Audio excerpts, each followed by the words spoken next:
Boa noite, um prazer enorme hoje estar recebendo aqui no nosso podcast, o Cassolcast, né?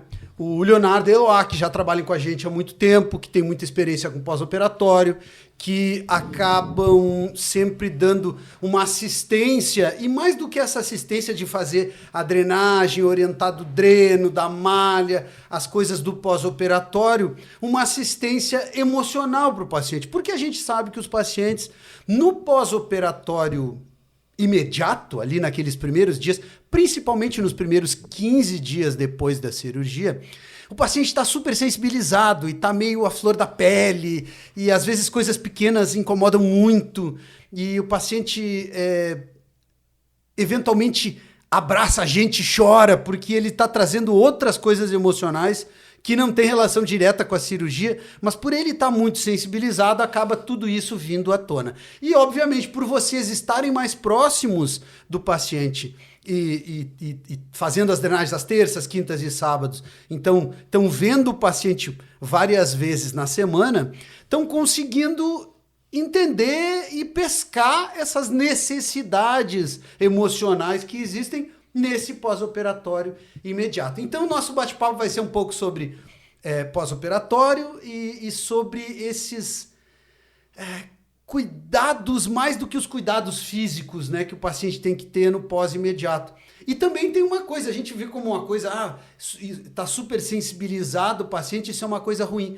Nem sempre, às vezes isso é uma grande oportunidade do paciente reavaliar a vida toda dele. Então ele faz uma reavaliação da sua autopercepção, das suas relações, muitas vezes das relações íntimas. Vocês já viram vários pacientes no pós-operatório que acabam se separando, porque começam a entender que aquela relação muito negativa, com muita falta de respeito, não faz mais sentido na vida dele.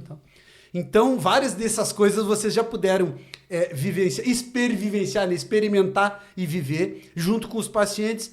E, obviamente, que os pacientes acabam se tornando também amigos da gente, porque eles abrem coisas, às vezes, íntimas deles, coisas que eles têm muita dificuldade, ou vivências traumáticas que tiveram, às vezes, na infância, por causa dessa hipersensibilização que a gente está falando. Então, eu queria começar aqui cumprimentando vocês, né, o Leonardo e a Eloá, que são pessoas que têm bastante experiência com cirurgia, são instrumentadores de cirúrgicos de cirurgia plástica, então é só com plástica mesmo que vocês trabalham há muitos anos. Ela está há 17 anos aí comigo, o Leonardo já está há uns 6 ou 7 anos, então já está há bastante tempo.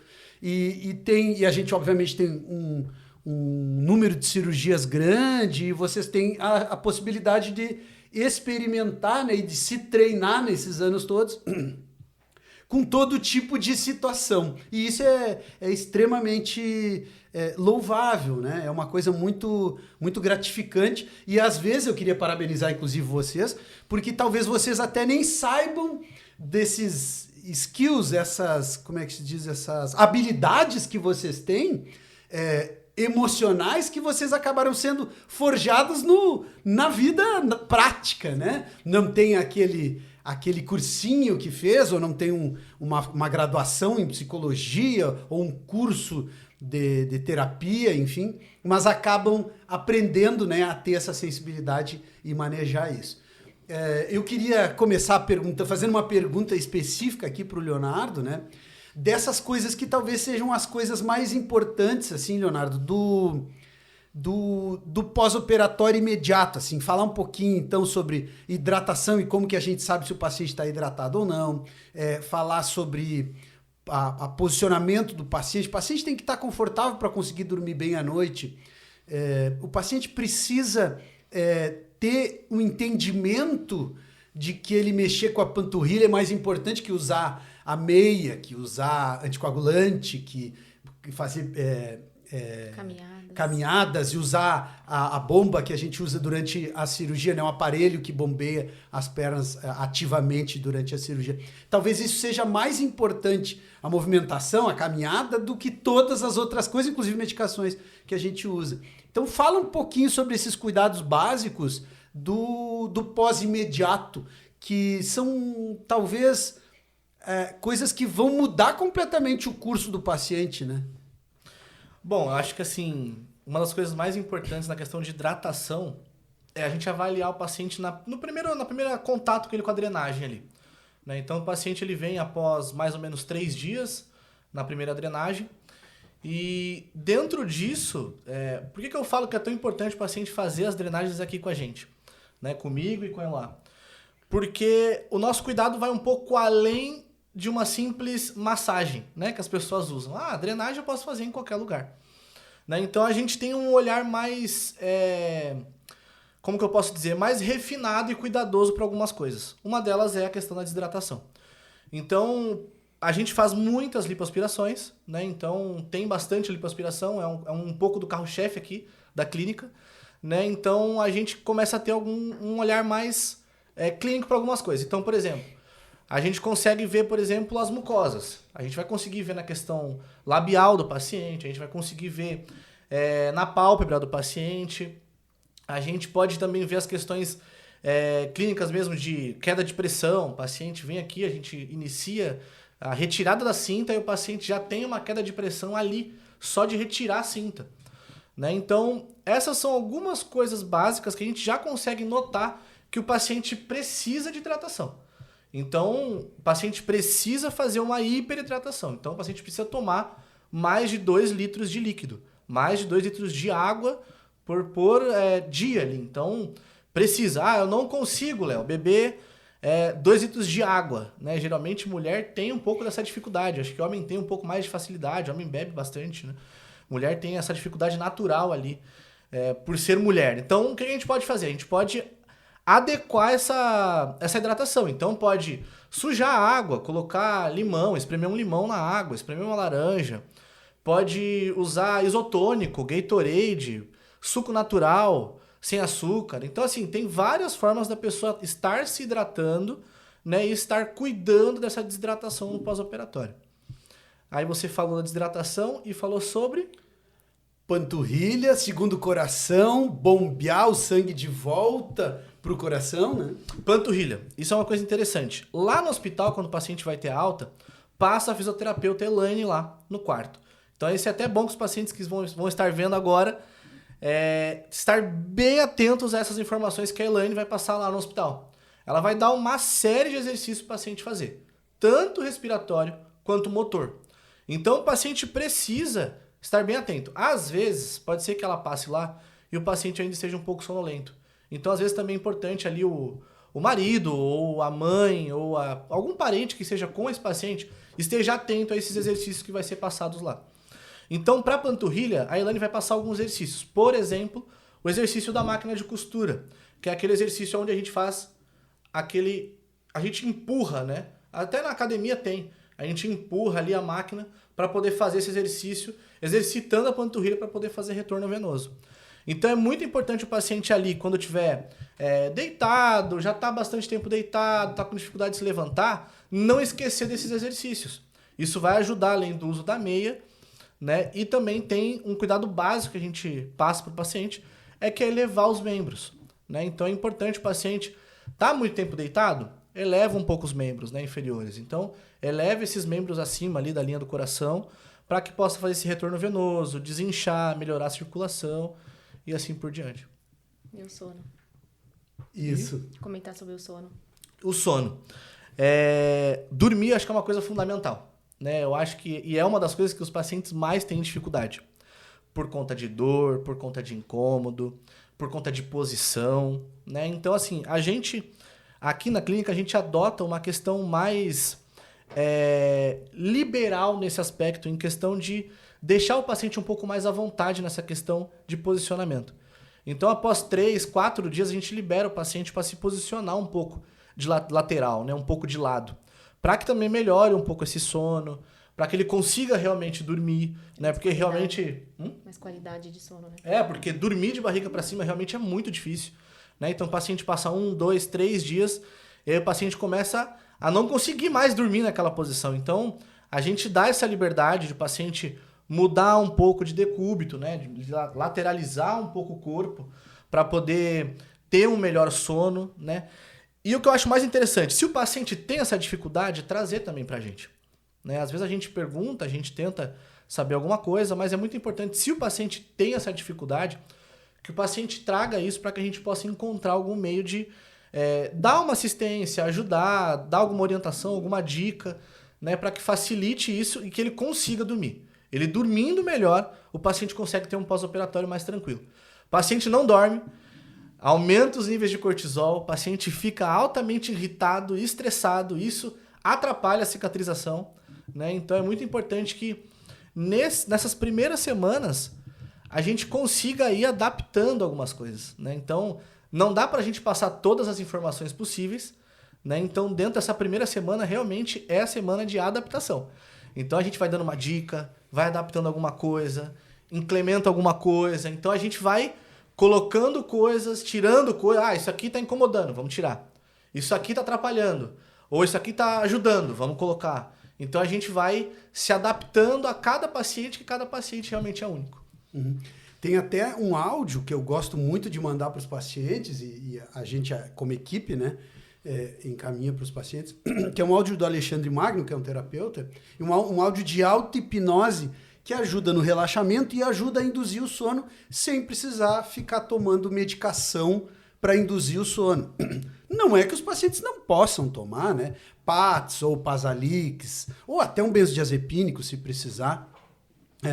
Mas o ideal é que não se use essas medicações, porque a gente sabe que quando a gente usa benzodiazepínico, toma um remédio para induzir o sono e dorme muito rapidamente, mas a qualidade e a quantidade do sono REM fica muito diminuída. E isso acaba dormindo bastante e não descansando ou não se recuperando tudo que precisaria se recuperar de um pós-operatório, por exemplo. E interessante também a questão da preparação. Né? Dificilmente a gente fala que para dormir precisa se preparar. Né? Então, para tudo na vida a gente se prepara. Né? A gente tem uma rotina, a gente tem hábitos. Né? A gente levanta e faz exatamente a mesma coisa todos os dias. Né? Levanta, escova o dente, toma um banho, se troca, toma um café e sai para trabalhar.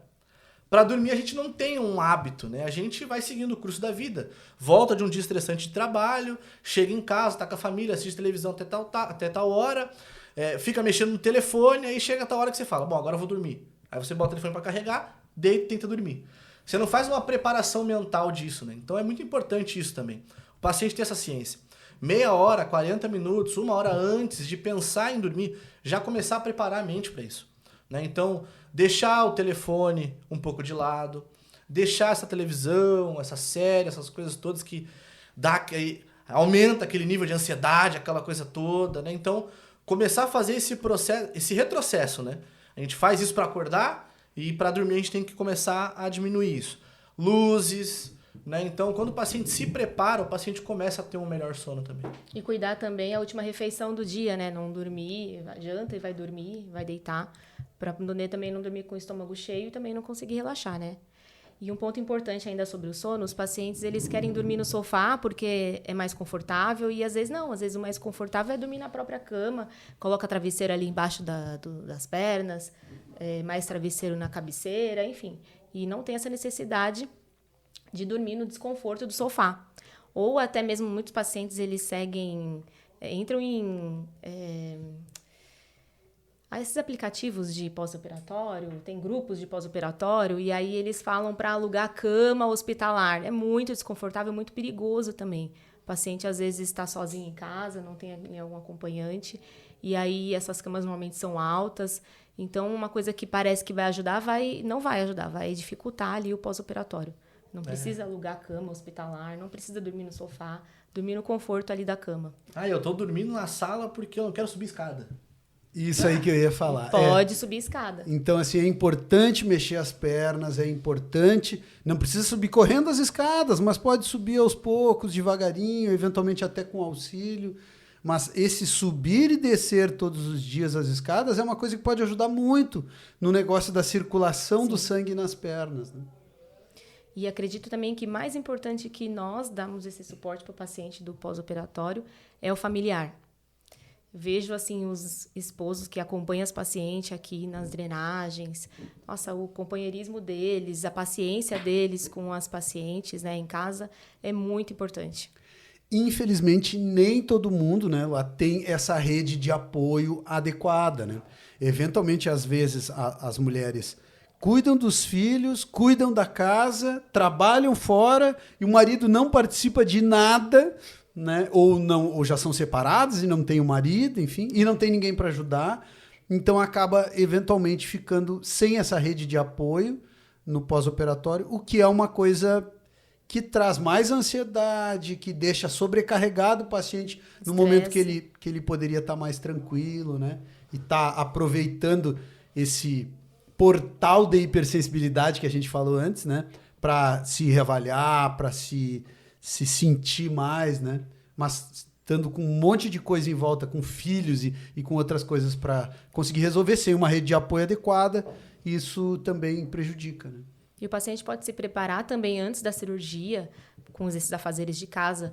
Por exemplo, na alimentação que ele vai ter no pós-operatório, ele preparar toda a alimentação dele ali antes da cirurgia, congelar lá, fazer as marmitinhas de comida saudável. O Dr. Marco sempre manda, né, a dieta pré-operatória, como o que dá para fazer, o que vai poder comer depois, o que não pode. E aí prepara esses alimentos antes da cirurgia. Prepara já quem vai ajudar em casa, quem vai cuidar, se vai precisar chamar alguém, se vai vir um familiar de outra cidade para ajudar. Os pacientes têm feito muito isso e também ajuda.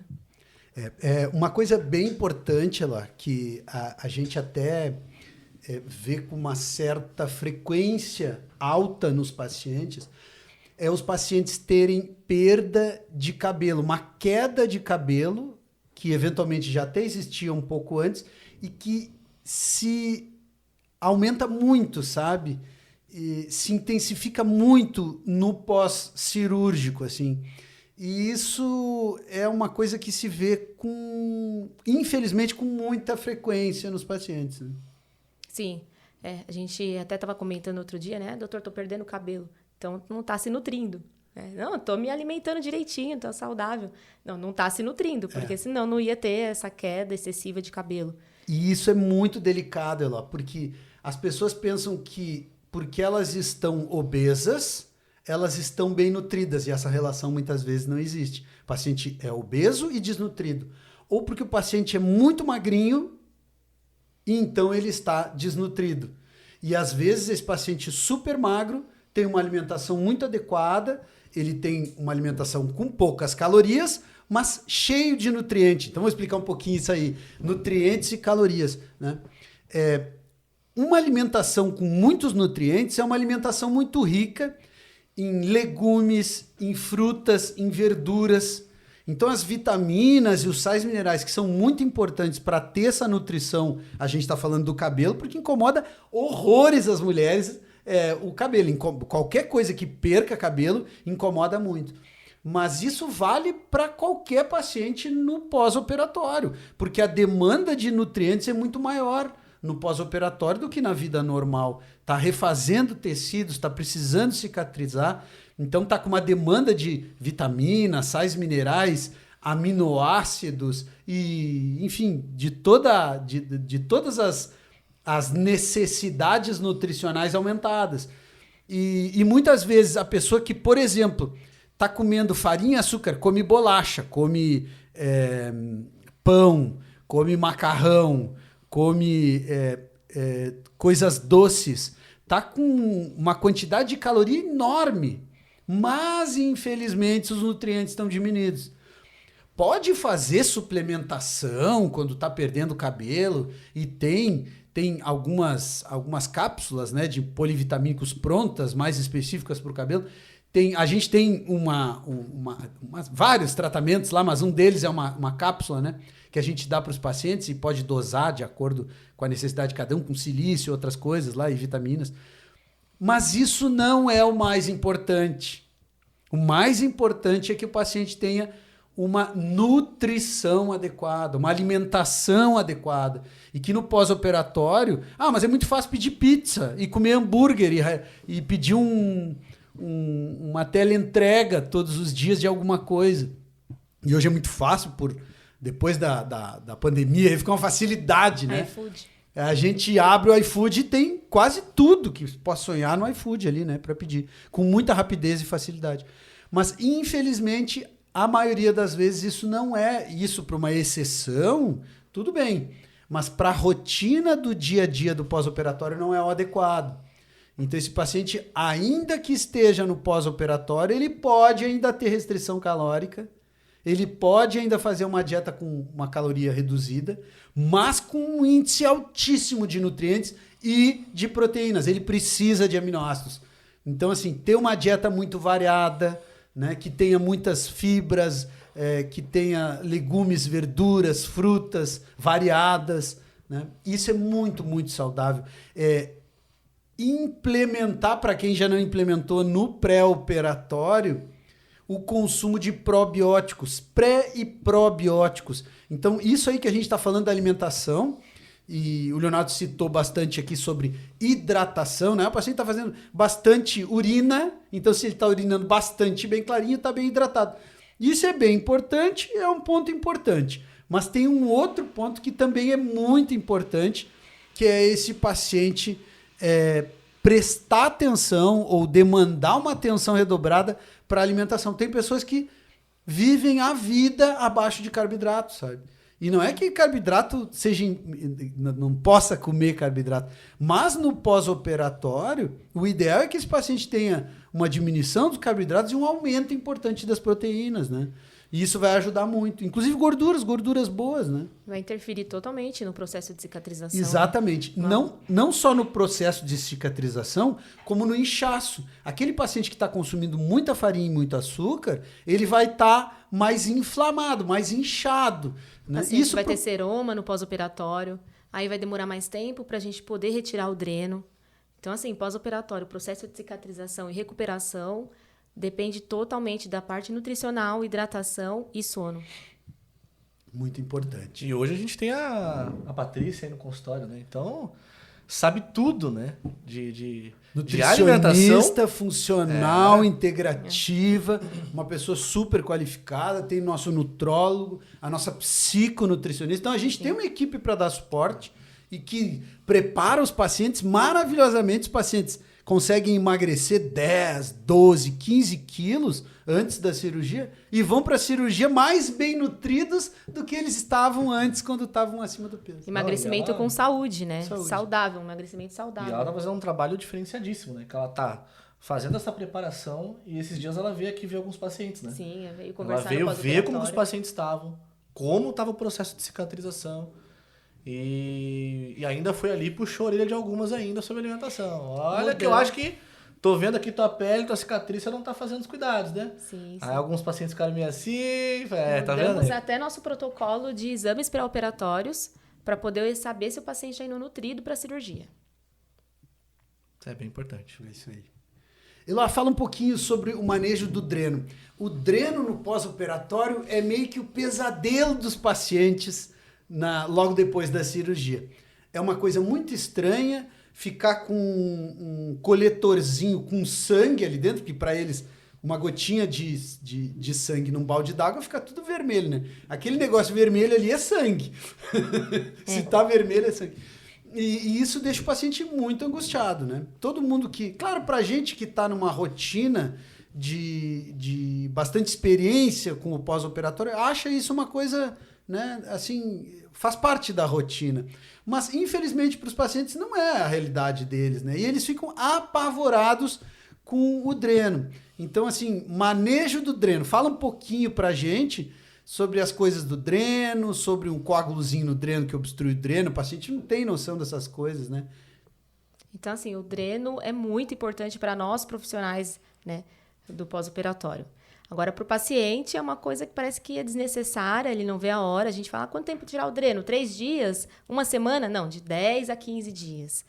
Então, assim, é muito importante a existência dele ali. Para o paciente é desconfortável, é dolorido, incomoda para dormir. A gente se movimenta, o dreno balança ali, se mexe, dói, aí não dorme, já perde o sono. Então, o paciente precisa ter cuidados com ele, para carregar, o jeito que posiciona ali no corpo, não deixar de qualquer jeito, não ficar esquecendo dele, né? Os pacientes às vezes falam que o cachorro enroscou no dreno e o dreno parece que vai sair.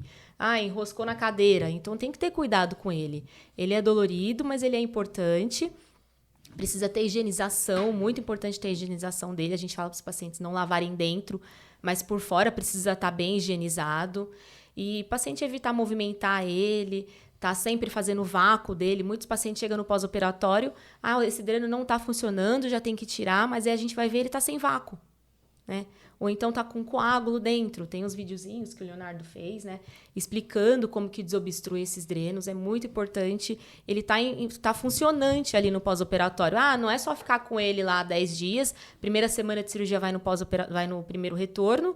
E aí que a gente vai ver como é que tá o dreno. Então, a gente ali acompanhando o paciente de segundo, terceiro dia de cirurgia, a gente consegue analisar como que tá sendo o funcionamento dele, né? Se tá funcionante, se não tá. Se tá com hematoma ou se já tá aquele líquido seroso, né? Então, o paciente não se movimenta ou então não tá fazendo o descarte adequado dele, a gente consegue perceber isso tudo pela coloração dele, né? Se tá com o hematoma, no caso, ali o doutor tem que avaliar. Então, a gente consegue fazer essa avaliação antes do retorno. No meu pós-operatório, o que mais me incomodou foi o dreno. Quando eu tirei o dreno com 12 dias de cirurgia, foi quando eu dormi uma noite inteira. Então, a gente sabe que incomoda, mas ele é importante. E até explicando isso que a Eloá falou, né? É importante porque através do dreno a gente consegue permitir que haja uma cicatrização lá dentro sem que fique líquido acumulado. E quando fica líquido acumulado, a gente chama isso de seroma, isso acaba retardando muito a cicatrização, trazendo eventualmente algum desconforto naquela região, e aquela região acaba ficando permanentemente mais inchada do que os outros lugares, porque quando o seroma, esse líquido, é persistente por muito tempo, forma uma cápsula em volta, né? E essa cápsula depois precisa fazer uma pequena lipoaspiração para aspirar a cápsula, ou se esse seroma se perpetua por muito tempo, tem que fazer uma nova cirurgia para dar pontos, para diminuir esse espaço vazio. Mas isso aí é uma coisa que a gente não quer que aconteça e por isso a gente coloca o dreno. Então o motivo do dreno é a gente poder aproveitar esses primeiros dias das drenagens pós-operatórias que vocês realizam e tirar o máximo possível do inchaço saindo esse líquido pelo dreno, né? Sim. Isso é bem importante. Eu acho que uma coisa que é muito importante salientar do dreno é essa questão do cuidado com os animais, eu acho. Hoje teve uma história muito interessante aí. Assim, eu acho que quase todas as famílias, assim, de 10 famílias, 7 deve ter um animalzinho, né? Então tem um gatinho ou tem um cachorro. E a gente entende que as famílias cuidam muito bem dos pets, né? São limpinhos, tudo bonitinho. Porém, ainda continua sendo um animalzinho, né? Então a gente precisa ter esse cuidado com esse material que é estéril, né? Então esse material está dentro do paciente. O paciente não pode esquecer disso, né? Então, por exemplo, hoje o paciente veio e falou assim: o meu gato arrancou meu dreno, né? Então, assim, não é a primeira vez, já teve cachorro, já teve o gato, já teve... Mas, assim, é muito importante o paciente ter a ciência que esses bichinhos, nesse momento, eles precisam estar um pouco à parte, né? Então, não dá para eles estarem na cama com o paciente operado, né? Recém ali com a cicatrização acontecendo, com um dreno, né? Então, é importante ter esses cuidados que parecem para o paciente, não, mas meu cachorro é limpinho, meu gatinho é limpinho, eu cuido dele, ele vai no pet toda semana, né? Mas não é sobre isso, né? É sobre ele ainda permanecendo sendo um animalzinho. Então, é muito perigoso isso para o nosso momento ali cirúrgico das primeiras 2 semanas. Depois que tira o dreno, tá tudo fechado, a cicatriz tá fechada, não tem mais nenhum problema. Aí tudo bem, a pessoa ficar perto do bichinho, ficar perto do seu cachorro, do seu gato, né? Então isso é muito importante, isso é realmente um alerta, né? Que às vezes pro paciente parece uma bobeira, né? Não, mas ele só arrancou com a pata ali o dreno, tá, mas ali ficou um buraco agora do dreno e ali a gente tem uma porta aberta para qualquer coisa, né? Então a gente precisa ter muito cuidado com isso, muito cuidado. A história é engraçada, né? Mas tem que ter um cuidado muito criterioso com isso, né? Não dá pra... Igual a lavagem das mãos, por exemplo. A gente vê direto isso acontecer, toda vez que a gente vê, a gente dá bronca no paciente, parece que a gente é chato, né? O paciente vai mostrar alguma coisa pra gente e fala assim, aqui, ó. Aí vai lá e coloca o dedo na cicatriz, ou num pontinho ali, ou numa machucadinha, alguma coisa. O paciente vai lá e coloca o dedo. Não dá pra colocar o dedo. Ah, mas eu acabei de lavar a mão. No banheiro ali, eu fui fazer xixi e lavei a mão. Não, mas não bota o dedo, né, em cima da região ali que tá com um pontinho aberto, com uma feridinha, com algum machucado. Né? Então é importante o paciente ter essa noção. Isso é um alerta de higiene importante. Né? Então, o paciente vai fazer o manuseio? Compra uma caixa de luva, né? Lava muito bem as mãos antes, entre as unhas principalmente. Unhas né? curtas, né? As mulheres que têm as unhas um pouco mais longas, o homem geralmente tem a unha muito curtinha, né? Então lava a mão, fica bem limpa. Mas a mulher às vezes fica alguma coisa, algum resquício, então é importante ter esse cuidado. Às vezes o paciente fala assim, por que eu preciso tirar o meu alongamento?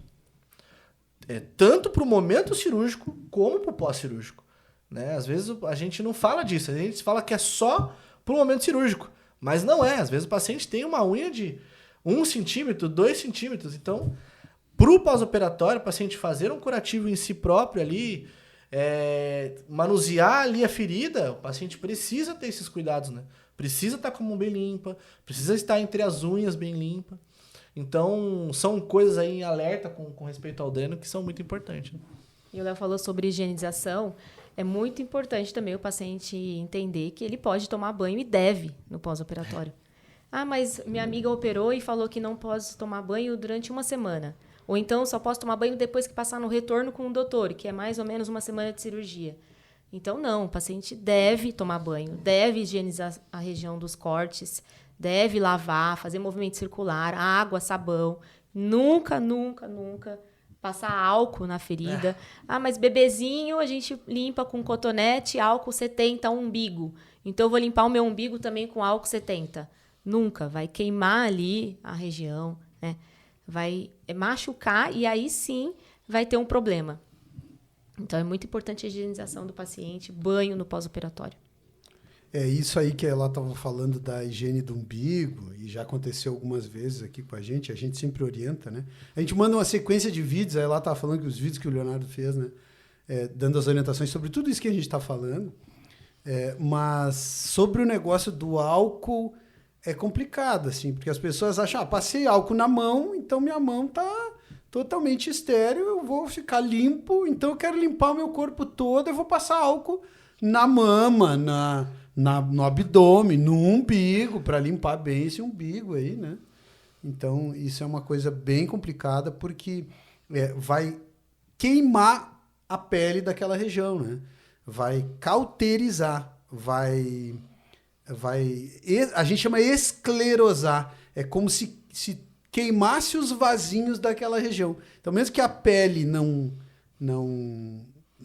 machuque diretamente, o álcool que entra em um vasinho, ele esclerosa, né? Ele obstrui completamente aquele vasinho e toda a região que aquele vasinho está irrigando.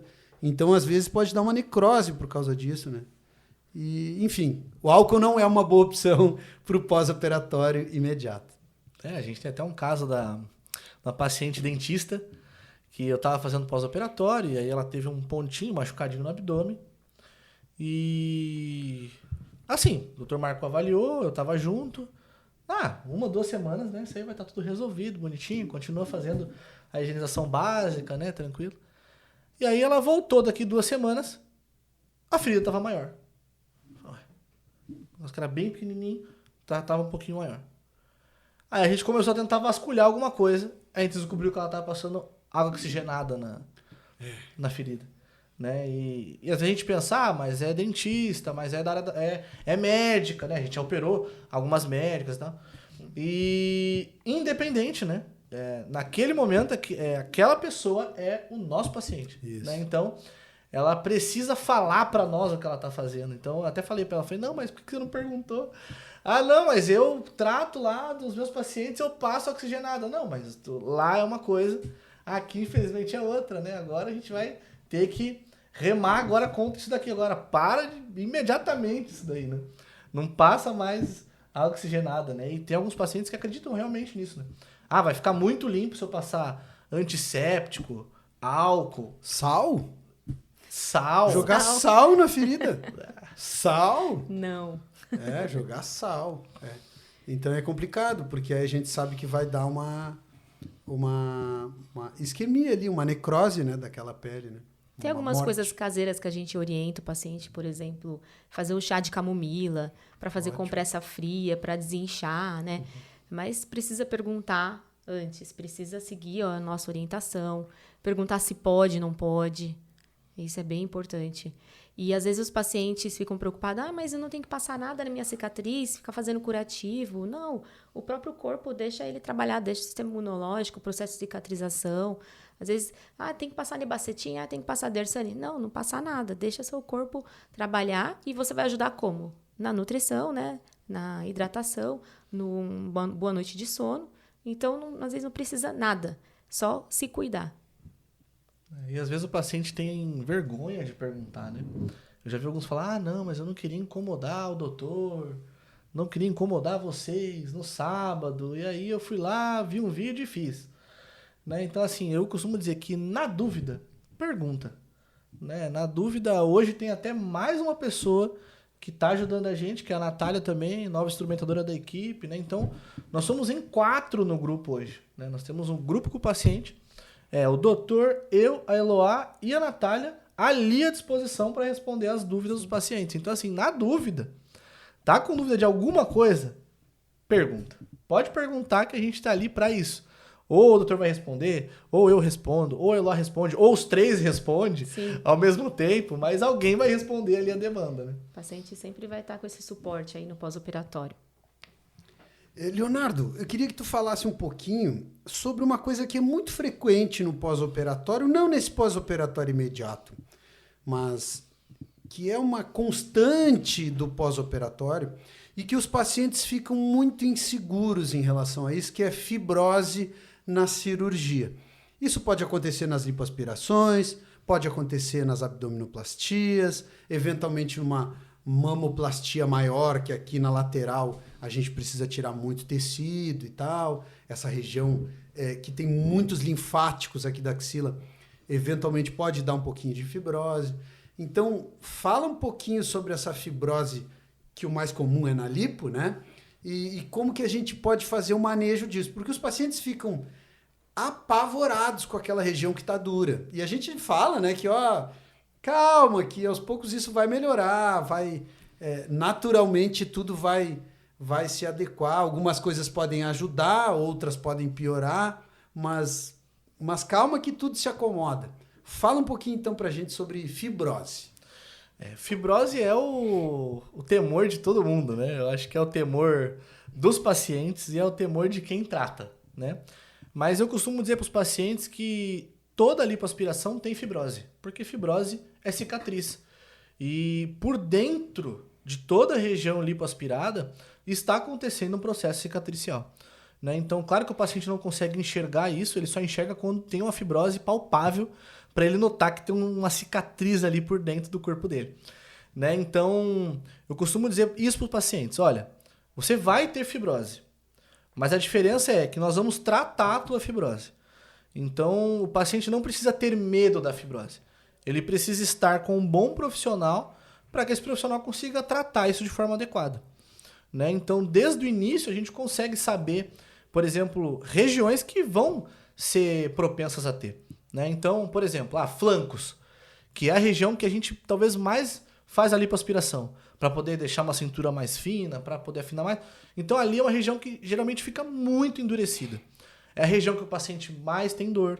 Né? Então, ali já é uma região mais crítica, a gente que sabe que a gente vai precisar ter um cuidado maior.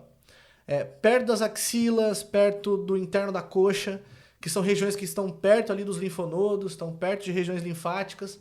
Então, essas regiões também tendem a ficar muito endurecidas, né, com o início de fibrose. Por quê? Porque estão em regiões de inflamação. Né? Então, fica mais inflamado mesmo. Então, o que a gente procura fazer? A gente procura tratar isso desde o início.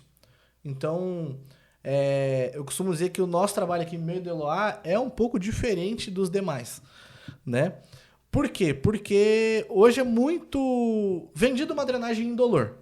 E tá tudo bem, realmente a drenagem linfática não tem dor, né? Realmente a drenagem linfática é algo relaxante. Mas num pós-operatório é muito difícil o paciente não ter desconforto na hora da drenagem. Né? Então, a gente precisa, em algum momento ou outro, aprofundar mais a mão em alguma região, a gente precisa ter um olhar mais cuidadoso para alguma área, então é nessa hora que o paciente tem mais desconforto, tem mais dor, né? O paciente fica um pouco incomodado, mas isso realmente faz parte para que a gente não deixe que essa fibrose ela fique da forma que o paciente não quer, que é endurecida, que é a gente olhar aquela pele, ver aquela pele meio distorcida, né? Ver aquela pele enrugada.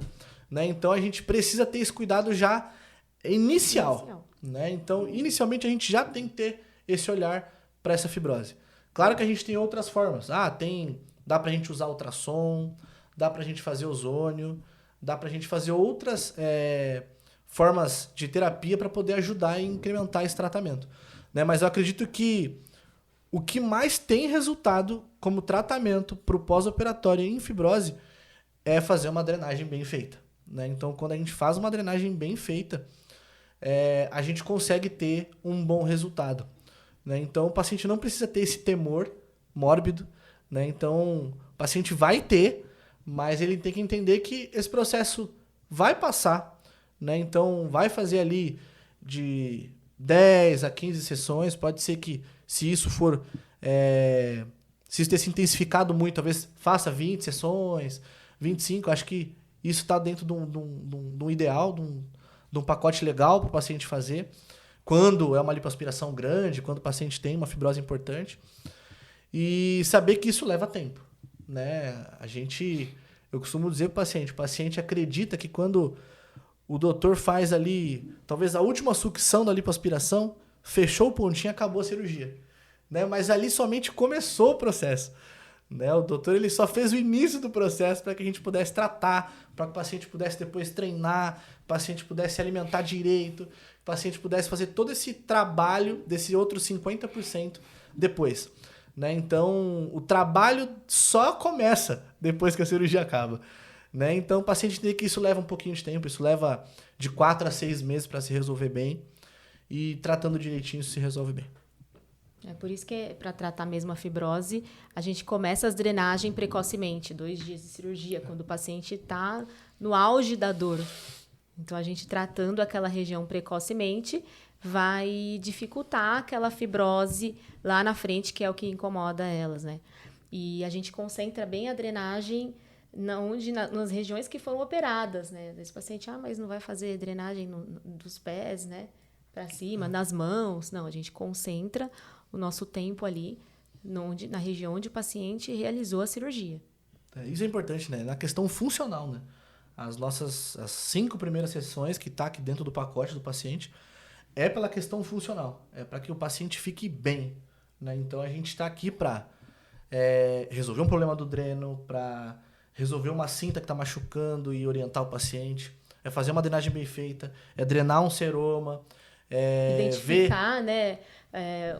As intercorrências que pode ter no pós-operatório, uma deiscência, uma epidermólise, uma fibrose, um hematoma.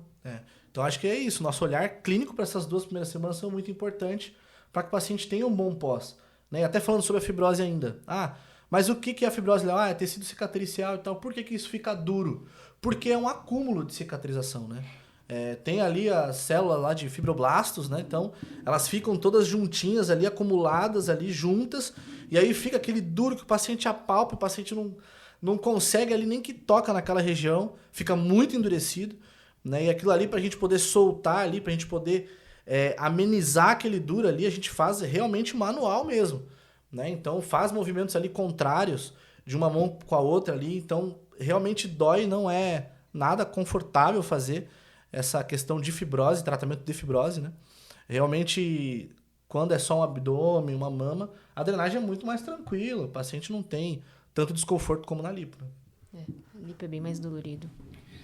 Uma coisa bem importante é que os pacientes ficam muito angustiados assim no pós-imediato e ansiosos para que chegue o tal dia da retirada dos pontinhos. Lembrando que a gente, quando faz uma abdominoplastia, aquele corte gigante da abdominoplastia, a gente usa uma cola, usa um ponto que não tem ponto para tirar e uma cola. Quando faz a mamoplastia e os cortes do T, né? A gente usa a cola também, então não tem, o paciente fica um mês e meio com a cola, e não tem pontos para tirar. Mas a gente prefere, para deixar a areola mais redondinha, mais bonitinha, dar alguns pontinhos, a gente chama de pontos cardinais, né? Com nylon. E eventualmente na cicatriz umbilical a mesma coisa. Então por dentro do umbigo fica escondidinho, a gente dá uns pontinhos ali com nylon também. Ponto que a gente vai retirar depois, mas que nesse primeiro momento dá muita segurança nessas regiões que são regiões mais tensas, assim, como o umbigo e as areolas. E o paciente fica super incomodado com aquele negócio que é tirar os pontos. Então eu queria que tu falasse um pouquinho sobre essa história da necessidade da gente esperar um tempo hábil bom, né, e não tirar na primeira semana como o paciente gostaria, né, para que a gente possa ter uma boa cicatrização.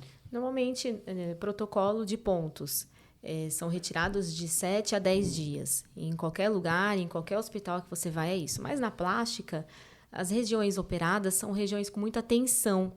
Então, se tira o ponto 10 dias de cirurgia, pode abrir. Mesmo a cicatrização, a cicatriz começa a pegar força mais ou menos umas 3 semanas de cirurgia, onde não tem mais aquele risco de ficar abrindo os pontos, né? Então, se a gente tira os pontos antes disso, né, as regiões que têm tensão, mama, areola, para poder ficar redondinho, lisinho, o doutor tira mais pele, então tem tensão naquela região. O umbigo, para ficar pequenininho, tem tensão naquela região. Tirando o ponto antes, corre o risco de abrir. Então, protocolo nosso, da Clínica Marcasol, tirar os pontos a partir de 25 dias de cirurgia a 30 dias de cirurgia, que é o tempo que já começa a descolar a dermabondiprínium, né? Aquela telinha que fica na cicatriz. Então, o paciente precisa ter paciência, né? Às vezes, parece que o corpo está querendo expulsar aquele ponto, aí o paciente fica angustiado, querendo tirar, mas é por segurança dele e para melhor resultado cirúrgico, a gente tira com 25 dias em diante, para não ter esse risco de ainda no processo de cicatrização romper. Ótimo. Bem importante. Isso é uma coisa que traz... O paciente traz as suas demandas, né? E a gente acaba tendo, claro, que dizer para ele, não, calma, não vamos tirar os pontinhos ainda, né? E dando uma amenizada, explicando, não, tal dia, a partir de tal data, a gente vai tirar. E às vezes a gente absorve a angústia do paciente, né? Exato. E aí a gente quer ir lá, ai meu Deus, acho que eu vou tirar. Isso. E é claro, diferente quando a gente faz, por exemplo, sei lá, uma blefaroplastia, que com 5 dias a gente tira o pontinho. Né? É diferente, né? A face cicatriza mais rápido, Exato. né? Muito mais vascularizada a região. Isso. Então a gente acaba tirando mais cedo os pontos. Leonardo, eu queria que tu falasse um pouquinho desse momento que a gente citou um pouquinho no início aqui da nossa conversa, de hipersensibilidade do paciente, o momento de como é que eu vou dizer? Para ti e para Eloá, acho que serve para vocês dois. Eu queria que vocês trouxessem, até, se possível, alguns exemplos assim dos pacientes, desse momento de hipersensibilidade que o paciente está, né? Desse momento é como se ele tivesse com todos os radares ligados. Ele tá dando choque. Ele tá assim, qualquer coisa que a gente fale, né, pode ser mal interpretado nesses primeiros 15 dias, assim, principalmente na primeira semana, porque o paciente está muito à flor da pele, né? E eu sei que os pacientes, vocês acabam criando um relacionamento com o paciente e trazendo, obviamente, essas dores emocionais deles, né, muitas vezes, para a conversa, né? Porque vocês ficam lá um tempo fazendo a drenagem e acabam sempre conversando com os pacientes.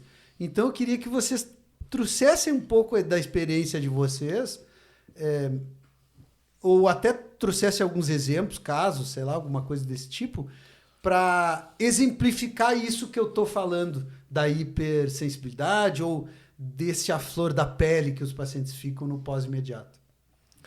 Bom, eu tenho um caso muito... Assim, tem alguns, né? Mas eu tenho um muito interessante que aconteceu recente.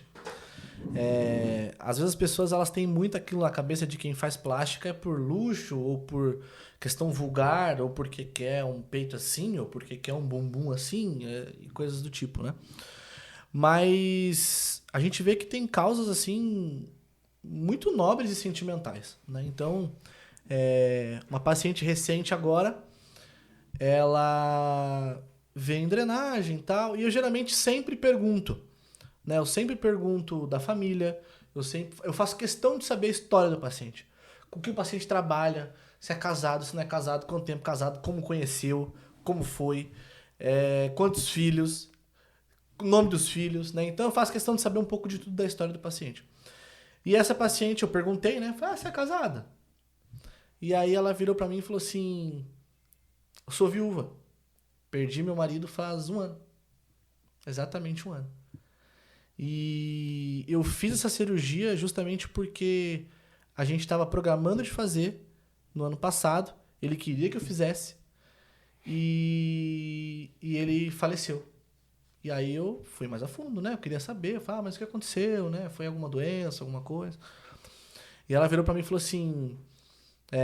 ele mexia com transporte, né? Então ele fazia a mecânica dos caminhões ali, da empresa dele e tal. E aí ele foi fazer uma manutenção de um caminhão num acostamento, numa estrada, tinha quebrado o caminhão. E nesse momento que ele estava ali fazendo a manutenção do caminhão, ele foi atropelado. E morreu ali mesmo, na rodovia e assim por diante.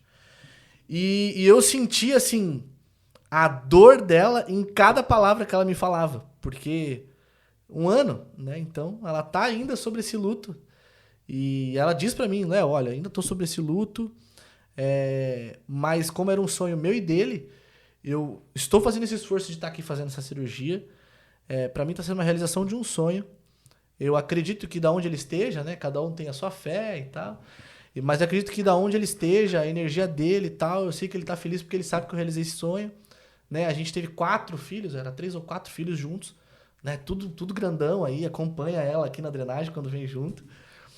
E aí eu fiquei pensando, né? Eu falei assim, a gente geralmente sempre... a gente tem um olhar preconceituoso para muita coisa. Né? E a gente geralmente nunca sabe o que o paciente está passando. Né? Então, muitas das vezes mesmo eu ali, conversando com a Eloá, conversando com o doutor, já falei, mas por que e tal? E muitas das vezes vocês no começo ali, quando eu tava com 6 meses, 10 meses ali trabalhando com vocês, calma, você não sabe, tem que ter um olhar mais sensível, calma, né? E eu acho engraçado que, assim, como eu consegui hoje ter esse olhar para os pacientes, sabe? Me compadecer um pouco da dor e saber, por exemplo, hoje é um dia que eu não vou fazer uma drenagem, vou apertar o paciente, vou fazer talvez o que relativamente dentro da minha cabeça eu preciso fazer. Hoje o paciente precisa de uma boa conversa, hoje o paciente precisa de um lugar ali de acolhimento, o paciente precisa se sentir acolhido. Então hoje eu não vou aprofundar tanto a mão, hoje eu vou fazer algo mais leve, hoje eu vou fazer algo que ele se sinta mais cuidado, em vez de, não, ele tá aqui resolvendo meu problema, sabe? Então, eu acho que hoje eu consigo ter mais esse feeling e eu consigo ver que os pacientes realmente precisam disso, né? Claro que o paciente precisa que o problema dele seja resolvido, eu tô aqui para isso, eu quero fazer, mas eu vejo que existem momentos que precisa dar uma dosada, né? Então, esse foi um caso que eu fiquei muito assim porque a gente não espera, né? A gente espera que, faleceu. Faleceu como? Faleceu, teve um infarto, ele já era hipertenso, né? Não estava se cuidando. Tá, tudo bem. Então a pessoa já espera. Agora, quando é uma coisa do nada, a pessoa demora muito para cair a ficha, né? Eu vi que, assim, a dela, ela estava bem afetada e não transparecia nada. Então, parecia uma paciente que estava altamente bem. Então, você vê como que a gente precisa tomar cuidado, né? Então... Precisa ter empatia. Porque assim, olhando ela tava super bem, mas por dentro ela tava, assim, caco, né? Ela tava recolhendo os cacos ali, recolhendo um ali, recolhendo outro aqui para poder se levantar. E um desses cacos era a cirurgia, né? Então, pegou ali, fez essa cirurgia para poder estar se levantando. Então, a gente vê que há causas muito nobres por trás da cirurgia. né? Quando o doutor fala de transformação, né? Vai muito além só da estética, né? Como eu falo que eu amo a cirurgia, quando as pessoas, por exemplo, tô ali na faculdade e eu falo, eu vou fazer plástica. Todo mundo olha assim e fala, eu quero ser médico da família, eu quero salvar vidas, né? Eu quero, sei lá, as pessoas falam várias coisas. Mas eu vejo que aqui eu também tô fazendo a mesma coisa, sabe? Eu tô ajudando pessoas, eu tô transformando vidas, eu tô cuidando de pessoas e pessoas que também precisam, sabe? A gente tá aqui, a gente sabe o quão o emocional reina aqui, né, na cirurgia plástica, né? Pessoas que estão aqui curando uma dor aí no luto, curando uma dor emocional, curando a dor do espelho, curando a dor de várias coisas que talvez a gente nem sabe, né? E a gente tá ajudando alguém. O paciente da plástica precisa de muito cuidado, né? Fica muito sensibilizado. É muito difícil você ir para a mesa de cirurgia por opção, né? E aí ele toma essa decisão, vai para a mesa de cirurgia, uma cirurgia letiva, e aí ele fica pensando, o que eu fui fazer? Muitas das vezes se arrepende de ter operado. E primeiros dias de cirurgia, por que eu fui fazer isso? Estava tudo bem, estava tudo ok, casamento ok, meu marido, para que fazer? Não faz. E aí fica muito sensibilizado, fica com muita dor. E a gente tá ali para ouvir, né? Eu brinco, a gente tem 2 ouvidos e uma boca. Então, vamos ouvir o paciente, deixa ele desabafar, deixa ele contar. E na hora que o Dr. Marco perguntou se tem exemplos, veio na hora uma paciente em mente, que ela me contou até segunda-feira. Eu falei, não vou falar disso, né? Que é um pouco ruim. Muito querida. Todas são, mas essa paciente é muito querida, muito amorosa. E ela contou segunda-feira que o marido falou para ela, você precisa fazer essa cirurgia. Porque é o teu sonho, então é o meu sonho também, né? E ele falou, você vai vender a casa, vai fazer a cirurgia plástica, vai comprar o carro automático. E ele faleceu, tem 5 meses que ele faleceu.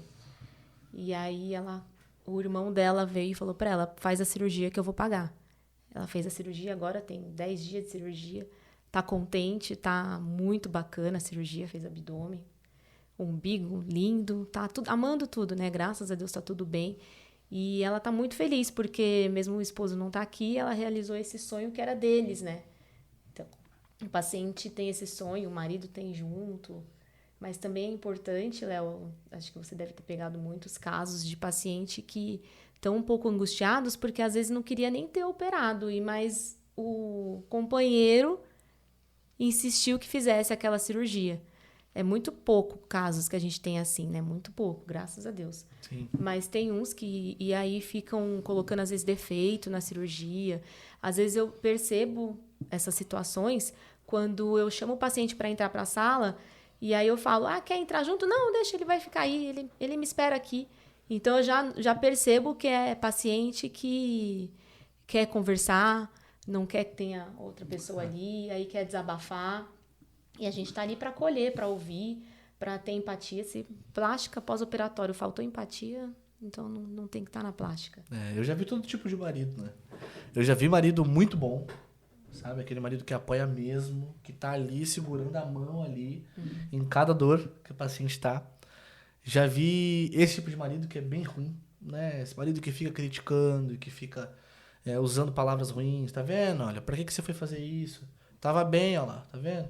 Fez isso daí agora, e agora aguenta, né? Não era você que queria isso daí? Outra coisa que a gente ouve muito. Então assim, fica até um alerta aí pros maridos que tomarem que eles assistam esse podcast, né? Pra cuidado com essas frases, né? Às vezes até a gente toma muito cuidado em falar alguma coisa, porque igual o Cassol falou no começo, o paciente ele tá com todos os sinais ali de alerta ligado, então uma palavra, uma frase mal usada, mal colocada, isso aí acaba com o dia do paciente. Isso acaba ali com aquele momento de pós-operatório em que ele já tá fragilizado, que ele já tá, sabe, com dor, já tá arrependido daquilo ali, cheio de dor, e aí alguém vai lá e joga uma pedra em cima ainda, tá vendo aqui? A hora que faltava aqui pra você, sabe? Então, é bem ruim. Né? Tem os maridos diferenciados, né? Tô com uma paciente também que eu tô ali fazendo ela sofrer na drenagem, na região dos flancos, e ele tá ali o tempo inteiro beijando ela, acariciando ela. Eu acho a coisa mais linda, tipo, suporte que ele dá, né? Muito bacana. Então tá bom, acho que a conversa foi muito boa aqui, né? A gente teve a oportunidade de falar de muitas coisas. Eu agradeço vocês aí pela energia, pela amorosidade, pelo tempo de vocês, pelas vidas de vocês, que assim como eu, nós dedicamos para a plástica, né? E eu tenho certeza que nós todos aqui vamos para o céu direto, assim, porque a gente faz um trabalho que é muito legal e é muito coração, assim, né? Então eu fico muito feliz de ter vocês como parceiros, assim, como pessoas que nos ajudam, né, a cuidar do paciente, nos ajudam a dar toda essa organização, essa orientação do fluxo dessa sensibilidade para o paciente depois caminhar sozinho, correr e voar, né? Então, muito obrigado. E eu tenho certeza, vamos repetir, porque foi muito legal esse bate-bola, assim. A gente vai fazer um novo daqui uns tempos. E achei muito rico. Tinha mais 2 coisas que eu queria perguntar, mas a gente vai deixar isso para o próximo. E vai ficar muito bom. Muito obrigado. E desejo todo o amor do mundo para vocês. Desejo que vocês tenham muita saúde, que vocês façam suas escolhas, assumam suas escolhas e que tenham muito sucesso nas escolhas de vocês e que, acima de tudo, né, tenham amor, muito amor nas suas vidas. Muito obrigado. Muito obrigada, nós que agradecemos. Agradecemos aos pacientes também essa oportunidade da gente poder cuidar deles.